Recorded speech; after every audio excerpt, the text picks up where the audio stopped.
This is S videos, जहां हर story एक नई दुनिया का दरवाजा खोलती है, जहां एंटरटेनमेंट मिलता है इमोशन से और हर वीडियो बनाती है एक यादगार सफर। Welcome to the world of creativity. Welcome to S videos. ये वीडियो सिर्फ एजुकेशन और एंटरटेनमेंट पर्पस के लिए बनाया गया है। वीडियो में इस्तेमाल की गई सारी मटेरियल्स, इमेजेस और ऑडियो उनके रिस्पेक्टिव ओनर्स के अधिकार में हैं। हम किसी भी कॉपीराइटेड कंटेंट को क्लेम नहीं करते। एक महान दार्शनिक ने कहा था कि नर्क कोई जगह नहीं है, नर्क एक स्थिति है। सनी के लिए ये बात आज 100% सच साबित हो रही थी। वो फॉरगॉटन शोर, उस काली दुनिया, उस मरे हुए समुद्र से वापस आ चुका था। वो अब न्यू दिल्ली के सबसे महंगे और सुरक्षित अवेकन रिकवरी सेंटर में था। यहाँ की हवा में सड़े हुए मांस की बदबू नहीं थी, यहाँ फिनाइल और एंटीसेप्टिक की तीखी साफ गंध थी। यहाँ का आसमान सफ़ेद और बेजान नहीं था।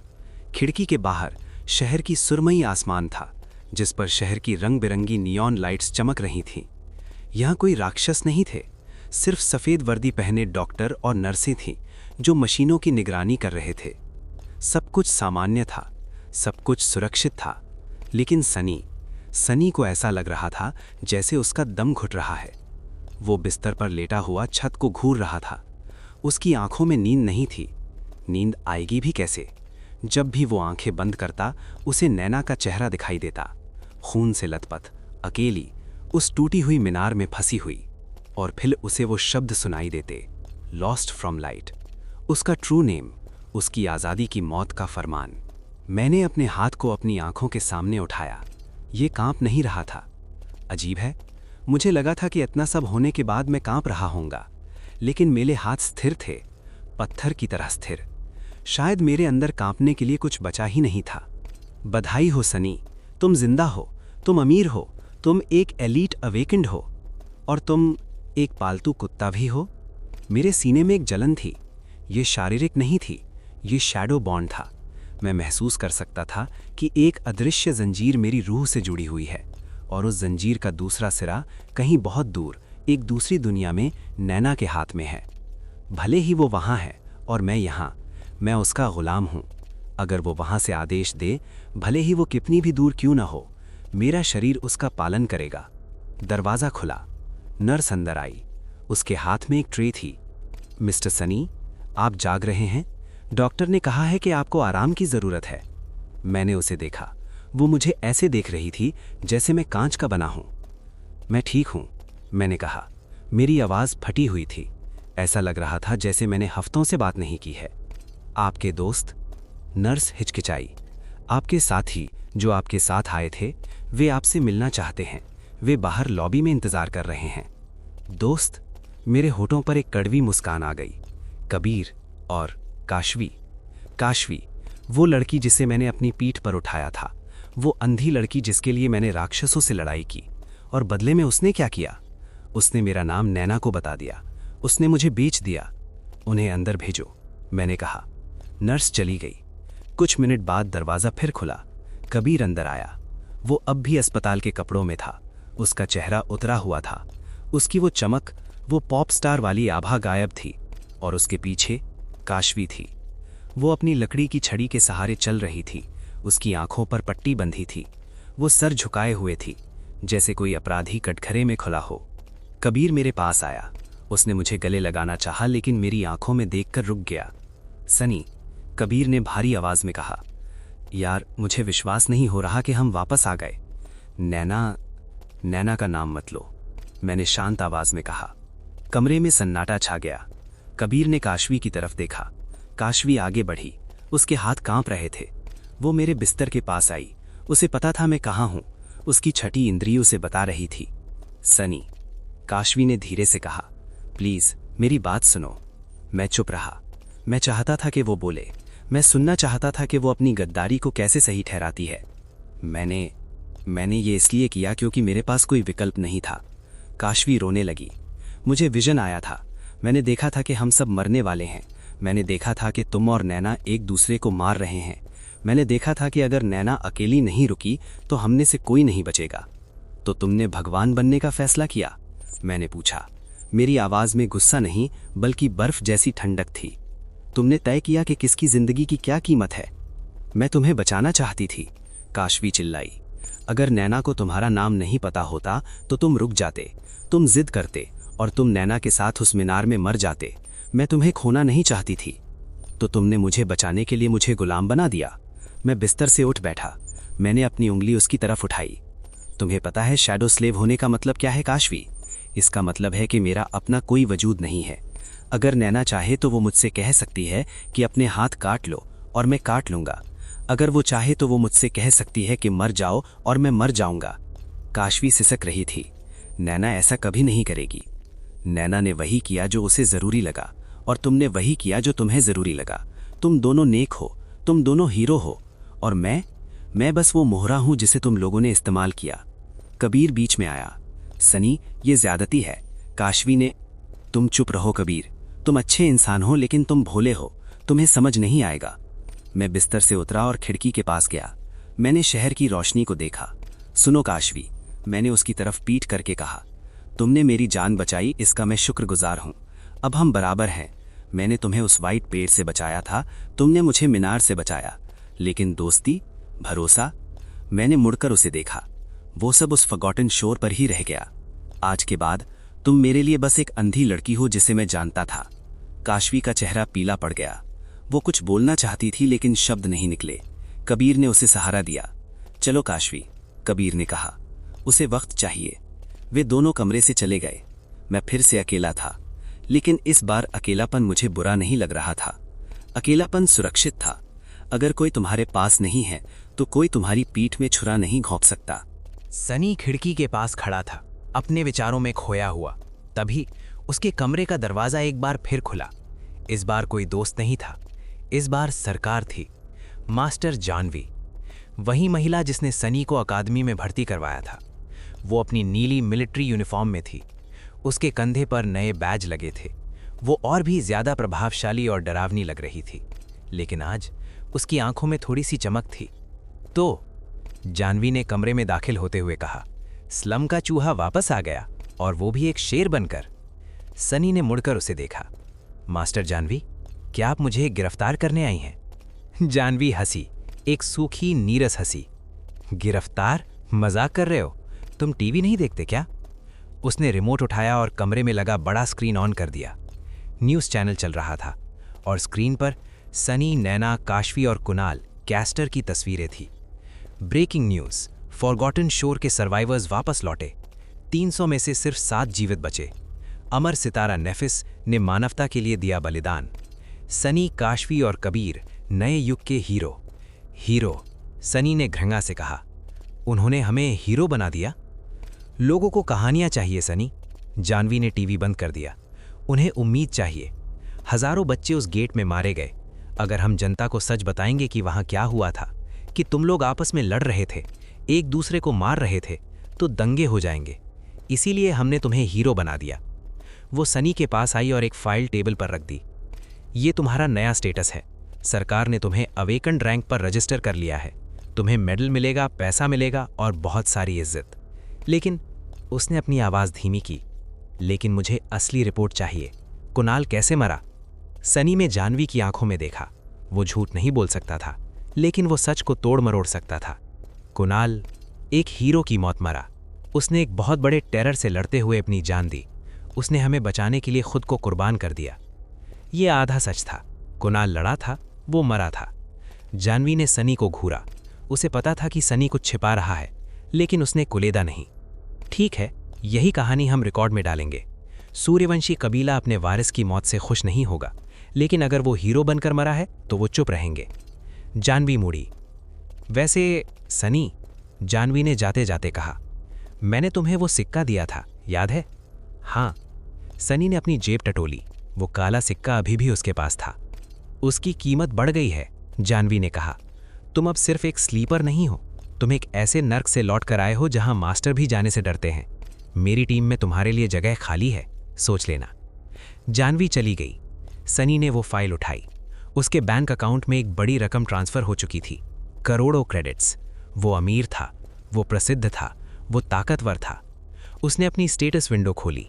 नाम Sunny, rank awakened, class shadow slave, core संतृप्त, अगला rank master ascended, memories midnight shard upgraded, puppeteer's shroud, weaver का मुखौटा, पत्थर का सांप।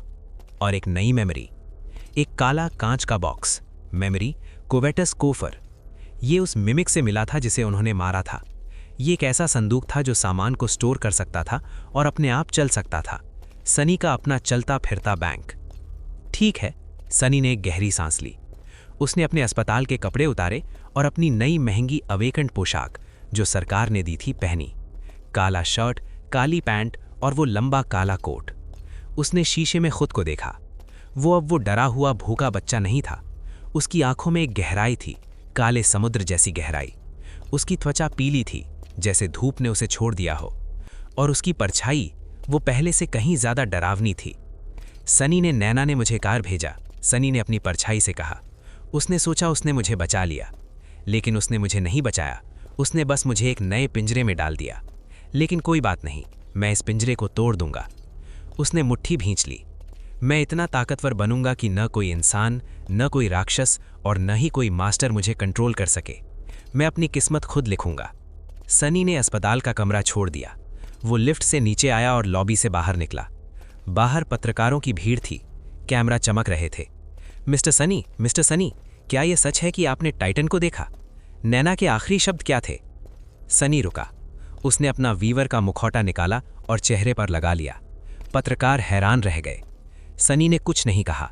वो भीड़ के बीच से कैमरा की चमक को नजरअंदाज करते हुए अपनी कार में बैठ गया। गाड़ी चल पड़ी। न्यू दिल्ली की सड़कें चमक रही थी। सनी ने खिड़की से बाहर देखा। स्वागत है असली दुनिया में सनी। यहाँ राक्षस चेहरे नहीं बदलते, बस सूट बूट पहनते हैं। न्यू दिल्ली का ए सेक्टर। ये शहर का वो हिस्सा है जहाँ की हवा को भी 3 बार फिल्टर करके अंदर आने दिया जाता है। यहाँ सड़कों पर कचरा नहीं होता, बल्कि सफाई करने वाले रोबोट्स घूमते हैं। यहाँ रात में अंधेरा नहीं होता, क्योंकि गगनचुम्बी इमारतों की होलोग्राफिक लाइट्स रात को भी दिन बना देती हैं। ये स्वर्ग है, या कम से कम उन लोगों के लिए स्वर्ग है जिनके पास इसे खरीदने के लिए क्रेडिट्स है। समीर, यानी अब आधिकारिक रूप से अवेकेंड सनी, इस स्वर्ग के बीचों बीच था। सरकार ने उसे एक पेंट हाउस दिया था, स्काई गार्डन टावर्स की 50वीं मंजिल पर। उसका नया घर किसी महल से कम नहीं था। इंपोर्टेड इटालियन मार्बल के फर्श, स्मार्ट क्लास की दीवारें जो एक इशारे पर पारदर्शी से अपारदर्शी हो जाती थीं, और एक ऐसा बेडरूम जो उसके पुराने स्लम वाले पूरे घर से भी बड़ा था। बिस्तर पर रेशमी चादरें बिछी थीं जो इतनी नरम थीं कि उन पर लेटना बादलों पर लेटने जैसा था। तकिए मेमोरी फोम के बने थे जो गर्दन के आकार के हिसाब से ढल जाते थे। लेकिन सनी बिस्तर पर नहीं था। सुबह के 4 बज रहे थे और सनी अपने आलीशान बिस्तर के नीचे फर्श पर एक कोने में दुबका हुआ लेटा था। उसने अपने घुटनों को छाती से लगा रखा था और अपनी काली तलवार मिडनाइट शार्ड को किसी टेडी बियर की तरह भींच रखा था। सन्नाटा, ये मुझे पागल कर देगा। फॉरगॉटन शोर पर कभी सन्नाटा नहीं होता था। हमेशा काले समुद्र की लहरों की आवाज आती थी, हवा की साएं साएं होती थी, या फिर किसी कोरल क्राब के कवच के पत्थरों से टकराने की आवाज। वो शोर डरावना था, लेकिन वो ईमानदार था। वो शोर मुझे बताता था कि खतरा कहाँ है। वो मुझे जिंदा रखता था। लेकिन यहाँ दीवारें इतनी मोटी हैं, खिड़कियां इतनी सील बंद हैं कि बाहर की दुनिया की कोई आवाज अंदर नहीं आती। यहाँ तक कि मेरी अपनी सांसों की आवाज भी गूंजती है। क्या ये सुरक्षा है या ये कब्र है? मैंने अपनी आंखें खोली। बिस्तर के नीचे का अंधेरा मुझे सुकून दे रहा था। वो सकरी जगह, वो कठोर जमीन, ये मुझे याद दिला रही थी कि मैं कौन हूँ। मैं कोई राजकुमार नहीं हूँ, मैं सनी हूँ, स्लम का कीड़ा, और कीड़े कोने में ही सुरक्षित रहते हैं। उठ जा बेवकूफ, तूने इसके लिए जान की बाजी लगाई थी। अब जब मिल गया है तो तू डर रहा है। मैं धीरे धीरे बाहर रेंगा। मेरी कमर अकड़ गई थी, लेकिन ये दर्द अच्छा था। ये मुझे महसूस कराता था कि मैं अभी भी शरीर में हूँ, सपना नहीं देख रहा। मैं खड़ा हुआ और कमरे के बीच में गया। लाइट्स, मैंने कहा। क्लिक। छत पर लगी स्मार्ट लाइट्स धीरे धीरे जली ताकि मेरी आंखों को चुभे नहीं। सामने दीवार पर लगा आदमकद आईना चमक उठा। मैंने उसमें देखा। सामने जो लड़का खड़ा था, मैं उसे पहचान नहीं पा रहा था। वो साफ सुथरा था। उसके बाल कटे हुए थे और स्टाइल किए गए थे। उसकी त्वचा, जो हमेशा धूल और गंदगी से ढकी रहती थी, अब पीली और साफ थी। उसने काले रेशमी पायजामे पहने थे, लेकिन उसकी आंखों के नीचे गहरे काले घेरे थे और उसकी पुतलियों में एक अजीब सा खालीपन था, जैसे कोई सैनिक युद्ध से घर लौटा हो लेकिन उसकी रूह वहीं युद्ध के मैदान में छूट गई हो। गुड मॉर्निंग गुलाम, मैंने अपने प्रतिबिंब से कहा। मेरी आवाज़ में कड़वाहट थी। गुलाम, ये शब्द मेरे दिमाग में हथौड़े की तरह बजा। मैंने अपनी छाती पर हाथ रखा। वहाँ मेरी रूह के अंदर मुझे एक खिंचाव महसूस हुआ। शैडो बॉन्ड, ये कोई काल्पनिक चीज़ नहीं थी, ये असली था। मैं महसूस कर सकता था कि एक अदृश्य अविनाशी जंजीर मेरी रूह से जुड़ी हुई है। वो जंजीर खिड़की से बाहर जा रही है, आसमान की तरफ, बहुत दूर, एक दूसरी दुनिया में। और उस जंजीर का दूसरा सिरा नैना के हाथ में है। नैना, मैंने उसका नाम लिया और जंजीर थोड़ी सी तन गई। मुझे पता था वो कहाँ है, मुझे दिशा मालूम थी। वो जिंदा थी। अगर वो मर जाती तो ये बॉन्ड टूट जाता, या शायद मैं भी उसके साथ मर जाता। लेकिन वो जिंदा थी। वो उस टूटी हुई मीनार में हजारों राक्षसों के बीच अकेली थी और वो लड़ रही थी। वो वापस आएगी, मैंने सोचा। मेरे पेट में एक गांठ पड़ गई। वो अमर सितारा है, वो इतनी आसानी से नहीं मरेगी। वो और मजबूत होगी, वो उस नरक को जीत लेगी और एक दिन वो वापस आएगी। और जब वो वापस आएगी तब वो मेरी मालकिन होगी। वो मुझसे कहेगी, बैठो सनी, और मैं बैठ जाऊंगा। वो कहेगी, लड़ो सनी, और मैं लड़ूंगा। वो कहेगी, सच बोलो सनी, और मैं अपना गला काट कर उसे दे दूंगा। गुस्सा, एक ऐसा गुस्सा जो ज्वालामुखी की तरह मेरे अंदर उबल रहा था। मैंने पास रखे एक महंगे क्रिस्टल वास को देखा। उसकी कीमत शायद इतनी थी जितना स्लम में एक परिवार साल भर में कमाता है। मैंने उसे उठाया और पूरी ताकत से दीवार पर दे मारा। छपाक, कांच के हजारों टुकड़े फर्श पर बिखर गए। आवाज गूंजी, लेकिन उससे मेरा गुस्सा शांत नहीं हुआ। नहीं, मैंने मुट्ठी भींच ली। मेरे नाखूनों ने मेरी हथेली में छेद कर दिया। नहीं, मैं ऐसा नहीं होने दूंगा। मैं किसी का कुत्ता नहीं बनूंगा। मेरे पास एक लक्ष्य था, एक मिशन। जब तक नैना वापस आती है, अगर वो आई तो मुझे इतना ताकतवर होना होगा कि मैं इस बॉन्ड को तोड़ सकूं। या फिर, मेरे दिमाग में काला विचार आया, या फिर मैं अपने मास्टर को ही मार दूं। लेकिन मैं उसे मार नहीं सकता। बॉन्ड मुझे अपने मास्टर को चोट पहुंचाने से रोकता है। अगर मैं उसके खिलाफ तलवार उठाऊंगा तो मेरा शरीर लकवाग्रस्त हो जाएगा। तो मुझे कोई और तरीका ढूंढना होगा। शायद वीवर की विरासत में कोई रास्ता हो। उसने ही ये स्पेल बनाया था। शायद उसके पास इसे तोड़ने की चाबी भी हो। सनी ने गहरी सांस ली और अपने गुस्से को दबा दिया। उसने फर्श पर बिखरे कांच के टुकड़ों को देखा। सफाई वाला रोबोट इसे साफ कर देगा। अमीरी के अपने फायदे हैं। वो किचन में गया। वहाँ एक अत्याधुनिक कॉफ़ी मशीन थी। उसने सबसे महंगी बीन्स डाली। मशीन ने शोर किया और एक कप गाढ़ी खुशबूदार कॉफ़ी तैयार कर दी। सनी ने घूंट भरा। स्वाद बेहतरीन था, लेकिन उसके मुंह में अभी भी कड़वाहट थी। वो अपनी बालकनी में गया। 50वीं मंजिल से शहर का नज़ारा अद्भुत था। नीचे गाड़ियां चींटियों जैसी लग रही थीं। उसने अपनी स्टेटस विंडो खोली। नाम Sunny, rank awakened, class shadow slayer, shadow core संतृप्त। संतृप्त, सनी ने पढ़ा। मतलब मैं अब और शार्ड्स सोखकर ताकतवर नहीं बन सकता। मेरा कप भर चुका है। अगले लेवल पर जाने के लिए, मास्टर बनने के लिए उसे सेकंड नाइटमेयर को चुनौती देनी होगी। लेकिन वो अभी तैयार नहीं था। फर्स्ट नाइटमेयर से जिंदा लौटना चमत्कार था। सेकंड नाइटमेयर में बिना तैयारी के जाना आत्महत्या होगी। मुझे अपनी स्किल्स बढ़ानी होंगी, सनी ने फैसला किया। मुझे अपनी मेमोरीज को समझना होगा और मुझे अपनी परछाई को ट्रेन करना होगा। उसने अपनी परछाई की तरफ देखा। सुबह की हल्की धूप में उसकी परछाई बालकनी के फर्श पर लंबी खिंची हुई थी। ओए, सनी ने कहा, नाश्ता करेगा? परछाई ने फर्श पर हिलकर हाँ कहा। सनी ने अपनी जेब, जो अब एक जादुई संदूक था, एक बेकार सी मेमोरी निकाली। एक पुराना चाकू जो उसे खंडहरों में मिला था। उसने वो चाकू अपनी परछाई की तरफ फेंक दिया। परछाई ने अपना आकार बदला। उसने एक मुंह बनाया और उस चाकू को निगल लिया। चाकू गायब हो गया। Shadow progress 105/2000। महंगा शौक है तुम्हारा, सनी ने ताना मारा। तुम्हें खिलाते खिलाते मैं गरीब हो जाऊंगा। सनी वापस अंदर आया। लिविंग रूम के कोने में एक बड़ा सा काला संदूक रखा था। ये कोई साधारण संदूक नहीं था, ये कोवेटस कोफर था। वो मिमिक जिसे उन्होंने मारा था, वो एक मेमोरी बन गया था। सनी ने संदूक को लात मारी। उठो आलसी। संदूक हिला। उसके ढक्कन पर दो छोटी छोटी आंखें खुल गईं। उसने अपना ढक्कन खोला और एक बड़ी उबासी ली। जिससे अंदर रखी सोने की ईंटें और कीमती मेमोरीज की खनखनाहट हुई। तुम्हें भी भूख लगी है? सनी ने पूछा। संदूक ने अपना ढक्कन बजाया। ठक ठक। हाँ। बढ़िया। सनी सोफे पर बैठ गया। मेरे पास एक परछाई है जो हथियार खाती है और एक संदूक है जो पैसे खाता है। क्या शानदार परिवार है मेरा। तभी उसके कम्युनिकेटर पर एक घंटी बजी। टिंग टिंग। सनी चौंक गया। उसे बहुत कम लोग कॉल करते थे। उसने स्क्रीन देखी। Caller ID unknown. सनी ने हिचकिचाते हुए कॉल उठाया। हेलो।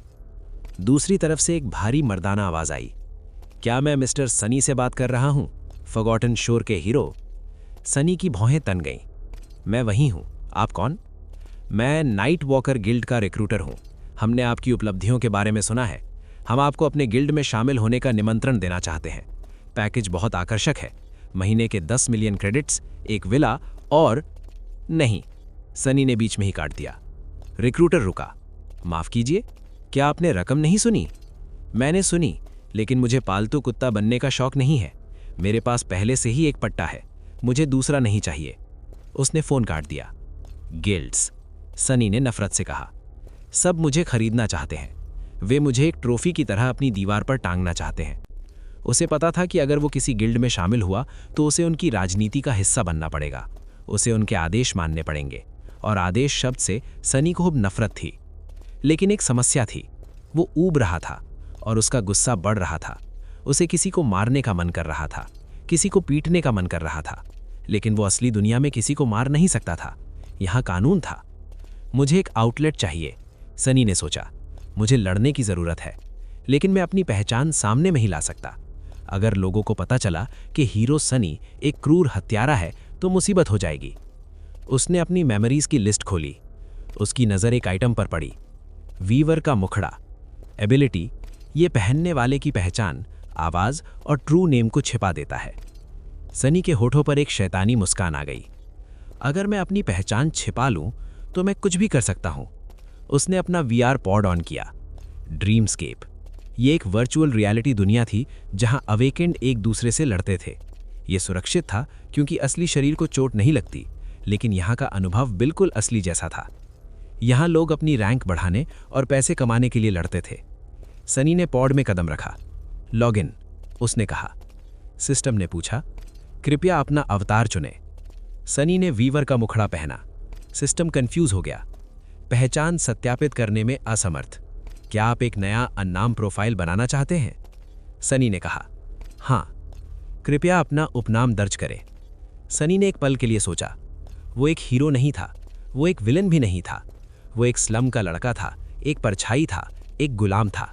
वो मिक्स था, ना इधर का ना उधर का। उसने टाइप किया, मॉन्ग्रेल, दोगला या मिश्रित नस्ल का कुत्ता। सिस्टम वॉइस, स्वागत है मॉन्ग्रेल। ड्रीमस्केप अरीना में आपका पहला मैच 1 मिनट में शुरू होगा। सनी में अपनी काली तलवार मिडनाइट शार्ड खींची। वर्चुअल दुनिया में भी उसका वजन असली लग रहा था। आ जाओ, सनी ने अंधेरे में कहा। आज मैं अपना सारा गुस्सा निकालने वाला हूं। ड्रीमस्केप, ये अवेकेंड की दुनिया का सबसे बड़ा खेल का मैदान है। एक ऐसी जगह जहां असली खून नहीं बहता, लेकिन अहंकार रोज टूटते हैं। यहाँ लाखों लोग लॉगिन करते हैं। कुछ लोग ट्रेनिंग के लिए, कुछ पैसे कमाने के लिए, और कुछ बस अपनी भड़ास निकालने के लिए। जब सनी ने अपना वीआर पॉड सक्रिय किया तो उसे एक हल्का सा झटका महसूस हुआ। उसकी चेतना उसके शरीर से खिंचकर एक डिजिटल ब्रह्मांड में चली गई। काले रंग का शून्य कुछ पलों के लिए उसकी आंखों के सामने छाया रहा, और फिर रोशनी। सनी एक विशालकाय कोलोजियम के वेटिंग रूम में खड़ा था। ये कमरा सफ़ेद टाइल्स का बना था। हवा में डिजिटल स्क्रीन तैर रही थीं, जिन पर रैंकिंग्स, मैच शेड्यूल और सट्टेबाजी के आंकड़े चल रहे थे। मैंने अपने हाथों को देखा। मैंने काले दस्ताने पहने हुए थे। मेरा शरीर एक साधारण काले लड़ाकू सूट में ढका हुआ था, और मेरे चेहरे पर वो लकड़ी का मुखौटा था, वीवर का मुखौटा। असली दुनिया में ये एक डरावना प्राचीन आर्टिफैक्ट है, लेकिन यहाँ ये बस एक स्किन जैसा लग रहा था, एक साधारण बेजान लकड़ी का टुकड़ा। सिस्टम ने मेरी पहचान पूरी तरह छिपा दी थी। नाम मॉन्ग्रेल, रैंक अनकैलिब्रेटेड, यानी अभी तय नहीं, जीत हार 0/0। ठीक है, मैंने अपनी कमर पर हाथ रखा। वहाँ मेरी तलवार मिडनाइट शार्ड थी, सिस्टम ने मेरे असली हथियार को स्कैन करके यहाँ कॉपी कर दिया था। ना कोई परछाई, ना कोई जासूसी, सिर्फ मैं और मेरी तलवार। मैंने अपने सामने तैर रही स्क्रीन पर क्लिक किया। मैच मेकिंग शुरू। प्रतिद्वंदी की तलाश। मेरा दिल थोड़ा तेज धड़कने लगा, डर से नहीं बल्कि एक अजीब सी भूख से। मुझे किसी को मारने का मन कर रहा था। मुझे कोई ऐसा चाहिए जो बहुत बोलता हो, मैंने सोचा, कोई ऐसा जिसे तोड़ने में मजा आए। डिंग, मैच मिल गया। एरिना आयरन सैंड, प्रतिद्वंदी थंडर लॉर्ड। Thunder Lord? नाम सुनकर ही मुझे हंसी आ गई। भगवान प्लीज ये बंदा उतना ही अहंकारी हो जितना इसका नाम है। सनी को टेलीपोर्ट किया गया। अगले ही पल वो एक विशालकाय मैदान में खड़ा था। जमीन काली रेत की बनी थी। आसमान में कृत्रिम सूरज चमक रहा था। चारों तरफ दर्शकों के बैठने के लिए स्टैंड्स थे, लेकिन वे खाली थे। शुरुआती मैचों में कोई दर्शक नहीं आते, सिर्फ कुछ बॉट्स और कुछ ही खाली लोग मैच देख रहे थे। मैदान के दूसरे छोर पर उसका प्रतिद्वंदी खड़ा था, थंडर लॉर्ड। वो एक भारी भरकम कवच पहने हुए था जो सोने और नीले रंग का था। उसके कंधे पर बिजली के निशान बने थे। उसके हाथ में एक विशालकाय हथौड़ा था जिसमें से स्पार्क्स निकल रहे थे। ये साफ था कि उसने अपने गियर पर बहुत सारे असली पैसे खर्च किए हैं। वो एक पे टू विन खिलाड़ी लग रहा था। ओए, थंडर लॉर्ड की आवाज गूंजी। उसने अपना हेलमेट हटाकर जमीन पर थूका। ये क्या मजाक है? मुझे एक नूब के साथ मैच दिया गया। उसने सनी की तरफ देखा। सनी का गियर बहुत ही साधारण लग रहा था, कोई चमक नहीं, कोई जादुई आभा नहीं। लकड़ी का मुखौटा, थंडर लॉर्ड हंसा। क्या तुम किसी फैंसी ड्रेस कंपटीशन से आए हो? सनी चुप रहा। वो बस खड़ा था, अपने हाथ ढीले छोड़े हुए। उसका फ्लॉ यानी सच बोलने की बीमारी यहां भी काम कर रही थी, लेकिन जब तक कोई सवाल न पूछे उसे बोलने की जरूरत नहीं थी। और वैसे भी मुखौटा उसकी आवाज बदल देता था। गूंगा है क्या? थंडर लॉर्ड ने अपना हथौड़ा घुमाया। चल जल्दी हार मान ले, मेरा वक्त कीमती है। वक्त? मैंने सोचा, तुम्हें वक्त के बारे में कुछ नहीं पता दोस्त। मैंने एक आदमी को मरते देखा है जो वक्त को अपनी उंगलियों पर नचाता था। मैंने अपनी तलवार नहीं निकाली, मैंने बस एक कदम आगे बढ़ाया। System voice 3, 2, 1, fight. Thunder Lord ने इंतजार नहीं किया। उसने एक हुंकार भरी और मेरी तरफ दौड़ा। भारी कवच होने के बावजूद वो तेज था। मर जा। उसने अपना हथौड़ा हवा में उठाया और पूरी ताकत से मेरे सर पर दे मारा। अगर वो लगता तो मेरा डिजिटल शरीर पिचक जाता। लेकिन मैंने उसे देखा नहीं, मैंने महसूस किया। मैंने वीवर का मुखौटा पहना हुआ था और ये मुखौटा सिर्फ पहचान नहीं छिपाता, ये पैटर्न दिखाता है। मेरी आंखों के सामने सुनहरे धागे चमक उठे। मैंने देखा कि उसका वार कहाँ गिरने वाला है। मैंने अपनी जगह से हिलने की भी जहमत नहीं उठाई। मैंने बस अपना सर थोड़ा सा दाईं ओर झुका लिया। वुश! हथौड़ा मेरे कान के पास से गुजरा, हवा को चीरते हुए, और जमीन पर लगा। धड़ाम! काली रेत हवा में उड़ गई। थंडर लॉर्ड चौंक गया। क्या तुक्का? उसने फिर हमला किया, इस बार क्षैतिज हमला। मैंने एक कदम पीछे लिया। तलवार की नोक मेरी नाक से 1 इंच दूर से गुजरी। वो लगातार हमले कर रहा था, स्विंग, बैश, क्रैश।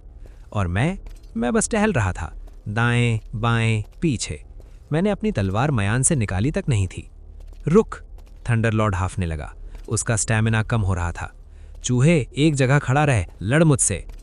मैं लड़ रहा हूं, मैंने अपनी मैकेनिकल आवाज में कहा, लेकिन तुम बहुत बोरिंग हो। बोरिंग? उसका चेहरा लाल हो गया। मैं एलीट रैंक का प्लेयर हूं। उसने अपनी एबिलिटी सक्रिय की। उसके हथौड़े से बिजली निकलने लगी। Thunder strike! उसने जमीन पर हथौड़ा मारा। एक बिजली की लहर मेरी तरफ बढ़ी। ये एक एरिया अटैक था, इसे चकमा देना मुश्किल था। लेकिन मुझे चकमा देने की जरूरत नहीं थी, मुझे बस उसके पास जाना था। शैडो स्टेप के बिना भी मेरी रफ्तार उससे कहीं ज्यादा थी। मैं बिजली की लहर के ऊपर से कूदा। हवा में मैंने कलाबाजी खाई और सीधे उसके सामने जमीन पर लैंड किया। वो अभी भी अपने हमले की रिकवरी में था, वो हिल नहीं सकता था। मैं उसके ठीक सामने खड़ा था। हमारी आंखें मिली। मैंने अपना हाथ उठाया, तलवार नहीं, मेरा खाली हाथ, और मैंने उसे थप्पड़ मारा। चटाक! आवाज पूरे अरीना में गूंजी। ये थप्पड़ इतना तेज था कि उसका भारी हेलमेट टेढ़ा हो गया। थंडर लॉर्ड लड़खड़ाकर पीछे गिरा। शारीरिक चोट से ज्यादा उसकी इज्जत की चोट गहरी थी। एरिना में सन्नाटा छा गया। जो 5-6 लोग देख रहे थे वे अब खड़े होकर तालियां बजा रहे थे, और चैट बॉक्स में हलचल शुरू हो गई थी। यूजर एक्स, भाई वो क्या था? स्वॉर्ड लवर, एक ही बार में खत्म, और वो थप्पड़, लॉल। इलीट किलर, ये बंदा कौन है? मॉन्ग्रिल, कभी नाम नहीं सुना। वॉचर, क्लिप सेव कर ली, ये वायरल होने वाला है। सनी ने चैट को नज़रअंदाज किया।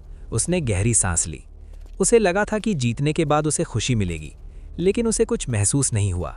ये नकली है, उसने स्वयं से कहा। लेकिन असली दुनिया में जब आप किसी को मारते हैं तो उनका वजन होता है। यहाँ पे बस गायब हो जाते हैं। उसने लॉग आउट बटन दबाया। सीन ट्रांजिशन, असली दुनिया। सनी ने वीआर पॉड का ढक्कन खोला और बाहर निकला। वो अपने पेंट हाउस में वापस आ गया था। उसे पसीना आ रहा था, हालांकि उसने शारीरिक मेहनत नहीं की थी। उसका दिल अभी भी तेज धड़क रहा था। मज़ा नहीं आया। उसने खुद से झूठ बोलने की कोशिश की, लेकिन उसका फ्लॉ बीच में आ गया। झूठ। उसने अपनी आवाज़ सुनी। तुम्हें मज़ा आया, तुम्हें उसे अपमानित करने में मज़ा आया। तुम एक सैडिस्ट बन रहे हो सनी। वो बालकनी में गया। रात हो चुकी थी। उसने शहर की रोशनी को देखा। मॉन्ग्रिल, उसने अपना नया नाम दोहराया। मिश्रित नस्ल, ना इंसान ना जानवर, ना हीरो ना विलेन। ये नाम मुझे सूट करता है। तभी उसके कम्युनिकेटर पर एक नोटिफिकेशन आया। वीडियो ट्रेंडिंग, अहंकारी इलीट को नूब ने थप्पड़ मारा। व्यूज़ 50,000 और बढ़ रहे हैं। सनी ने वीडियो देखा। उसमें उसका मॉन्ग्रिल अवतार दिख रहा था। वो शांत, ठंडा और खतरनाक लग रहा था। कमेंट्स की बाढ़ आ गई थी। नया हीरो, उसकी तलवारबाजी देखो, वो किसी मास्टर जैसी है। मॉन्ग्रिल कौन है? सनी के चेहरे पर एक कुटिल मुस्कान आ गई। उन्हें मॉन्ग्रिल पसंद है, ठीक है, मैं उन्हें और दूंगा। लेकिन उसे ये नहीं पता था कि उसकी ये छोटी सी लड़ाई एक बहुत बड़ी लहर की शुरुआत थी। अवेकंड की दुनिया में ताकत छिपती नहीं है, और बहुत जल्द बड़े बड़े लेगेसी क्लैंस इस नए फाइटर को नोटिस करने वाले थे। खासकर वो लोग जो तलवारबाजी की कला को अपनी जागीर समझते हैं। अब सोने का वक्त है, सनी ने कहा। वो अपने आलीशान बिस्तर पर गया, लेकिन लेटने के 1 मिनट बाद वो उठ गया। उसने तकिया उठाया, चादर उठाई और जमीन पर चला गया। बिस्तर के नीचे अंधेरे में। गुड नाइट नैना, उम्मीद है तुम भी किसी को मार रही होगी। अगर आपको ये वीडियो पसंद आई हो तो लाइक ज़रूर करें, और ऐसी ही दमदार कहानियों के लिए एस वीडियोस चैनल को सब्सक्राइब करें। मिलते हैं अगली वीडियो में एक नई और ज़बरदस्त कहानी के साथ।